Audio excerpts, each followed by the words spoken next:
আজকে ফুরফুরা দরবার শরীফে ফুরফুরা শরীফের পীর সাহেব কেবলাগণ, পীরজাদাগণ এবং বিভিন্ন মুসলিম সংগঠনের যারা পশ্চিমবাংলায় নেতৃস্থানীয় তারা এসেছিলেন। বেলা 2টো থেকে আমরা ফুরফুরা শরীফের পীর আল্লামা ইমরান উদ্দিন সিদ্দিকী সাহেবের সভাপতিত্বে এখানে দীর্ঘ আলোচনা হয়েছে। প্রায় 3 ঘন্টা আলোচনার পরে আজকে সিদ্ধান্ত হয়েছে যে পশ্চিমবাংলার মানুষের সম্মিলিত প্রতিবাদ কলকাতার ব্রিগেড প্যারেড গ্রাউন্ডেই ইনশাল্লাহ অনুষ্ঠিত হবে। যত দ্রুত সম্ভব প্রশাসনের সঙ্গে কথা বলে দিন ধার্য করে এবং দিনের জায়গার অনুমতি নিয়ে খুব তাড়াতাড়ি তা আমরা পশ্চিমবাংলার মানুষকে ইনশাল্লাহ জানাতে পারবো। এ বিষয়ে ফুরফুরা শরীফের পীরজাদাগণ এবং রাজ্যের বিভিন্ন মুসলিম সংগঠন গোটা বাংলায় তারা সক্রিয় প্রতিবাদ এবং প্রচেষ্টা চালিয়েছেন। এই প্রচেষ্টায় ফলে গোটা বাংলা খুব অল্প দিনে কলকাতার ব্রিগেড প্যারেড গ্রাউন্ড সমাবেশ সফল করার জন্যে তারা অত্যন্ত দৃঢ়তার সঙ্গে গোটা বাংলা জেগে উঠেছে। আমরা গোটা বাংলার মানুষকে জানাতে চাই, আপনারা হতাশ হবেন না। আপনারা জানেন যে ব্রিগেডের সভা করার জন্যে আমরা শেষ পর্যন্ত কলকাতার মহামান্য আদালতের দ্বারস্থ হয়েছি। আদালত এবং বর্তমান পরিস্থিতি সবকিছু মূল্যায়ন করে একটু সাময়িক পিছিয়ে তারিখটা পরিবর্তন করে পিছনের দিকে আসতে হচ্ছে। তার মানে ব্রিগেড সমাবেশ হবে না এটা নয়। আমরা বাংলার সমস্ত সংগঠক ভাইদেরকে অনুরোধ করেছিলাম যে আপনারা যারা যারা কলকাতার ব্রিগেড সমাবেশে আসার জন্যে গাড়ি ভাড়া করেছিলেন, আপনারা গাড়িগুলো শুধুমাত্র ওই দিন আসতে হবে না, তাদের যে টাকা দেওয়া আছে সেটা আপনারা ফেরত নেবেন না, ব্রিগেড সমাবেশেই আসবেন।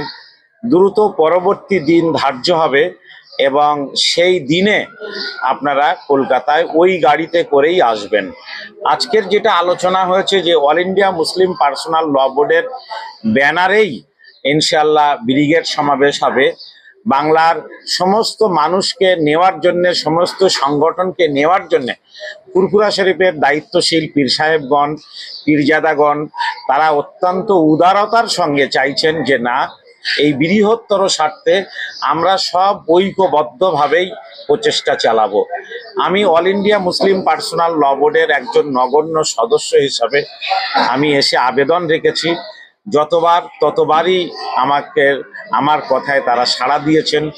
আমি বিগত দিনেও জানিয়েছি অল ইন্ডিয়া মুসলিম পার্সোনাল ল বোর্ডের জেনারেল সেক্রেটারি মহতারাম সভাপতি এবং অন্যান্য দায়িত্বশীলদের পশ্চিমবাংলা সফরে এলে ফুরফুরা শরীফেও আসবেন এবং ফুরফুরা শরীফের পীর সাহেবদের যথাযথ মর্যাদা দেওয়ার জন্যে এই অর্গানাইজিং কমিটিতে যেমন জয়েন্ট কনভেনার হিসাবে ফুরফুরা শরীফের দায়িত্বশীল ভাইজানদেরকে সেখানে রাখা হবে।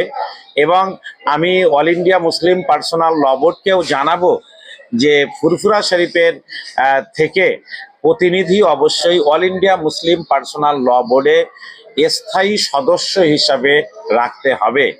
এটাও আমি অবশ্যই জানাবো, দায়িত্ব নিয়েছি। আজকে লিখিতভাবে রেজুলেশন হয়েছে, সেই রেজুলেশন আমরা আজকে রাত্রেই দিল্লিতে পাঠিয়ে দেব ইনশাল্লাহ এবং খুব তাড়াতাড়ি সভা সমাবেশ করার জন্য যতটা প্রস্তুতি দরকার ততটা প্রস্তুতি নেওয়া হবে।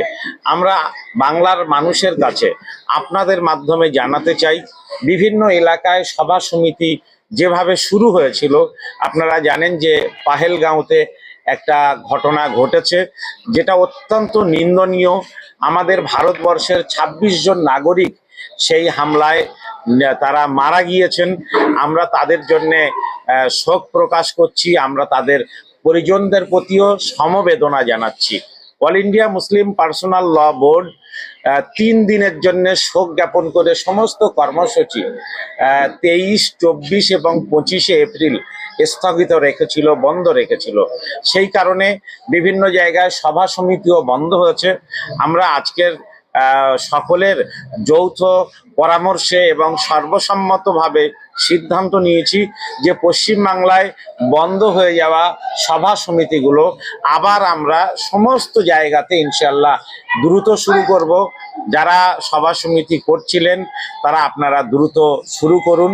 সভা সমিতি সর্বত্র চলবে এবং আগামী 5 মে মহামান্য সর্বোচ্চ আদালত সুপ্রিম কোর্টে এ বিষয়ে শুনানি আছে, সেদিকেও আপনারা নজর রাখবেন।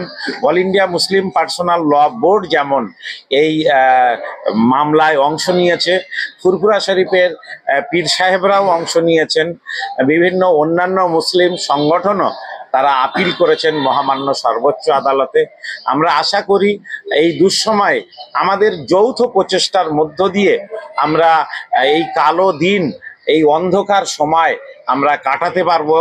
আবার নতুন করে বাংলায় এবং ভারতবর্ষে সম্প্রীতি আর সৌহার্দ্যের বাতাবরণ আলো আমরা ফোটাতে পারবো এবং আমরা আশা করছি যে এই আন্দোলন আমরা ইনশাল্লাহ কামিয়াব হব। আজকের আমাদের যিনি এই দীর্ঘ 3 ঘন্টার সভায় সভাপতিত্ব করলেন আমাদের ভাইজান হুজুর কেবলা, আমি তাকে কিছু বলার জন্যে আপনাদের সামনে অনুরোধ করছি।